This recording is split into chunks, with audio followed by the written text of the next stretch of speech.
কেন অ্যারেস্ট করেছে তোমাকে? এটা মহিলা মতো ফাঁসি। হ্যাঁ, মহিলা ফাঁসি দিয়ে কোন মহিলা রেখা চক্রবর্তী করেছে? মিথ্যা করে ফাঁসানো হয়েছে। বউটার 3টে বিয়ে হয়েছে, আচ্ছা, আমার ফাঁসানো হয়েছে। ও, ব্ল্যাকমেল করছিল, হ্যাঁ, ব্ল্যাকমেল করছিল। ও, তোমার বিয়ে কবে হয়েছে? 3 তারিখ, হ্যাঁ, 3 তারিখ, 20 তারিখ, 3। এই মাসের 3 তারিখে? হ্যাঁ, আমি নির্দোষ, হ্যাঁ, নির্দোষ, আমি ফাঁসানো হয়েছে আমাকে। নতুন বউ নিয়ে শ্বশুরবাড়ি অষ্টমঙ্গলা করতে এসে গ্রেপ্তার জামাই।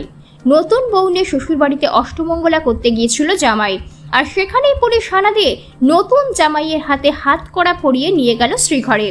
এমনই ঘটনাকে ঘিরে জোর চাঞ্চল্য ও শোরগোল তৈরি হলো পুরাতন মালদা পৌরসভার মঙ্গলবাড়ি এলাকায়।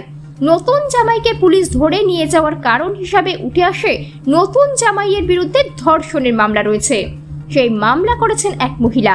সেই অভিযোগের ভিত্তিতেই এই দিন মালদা থানার পুলিশ অভিযুক্তকে গ্রেপ্তার করে। যদিও দ্রুত যুবকের দাবি সে নির্দোষ, তাকে ফাঁসানো হয়েছে। Bureau report, news সমবার্তা।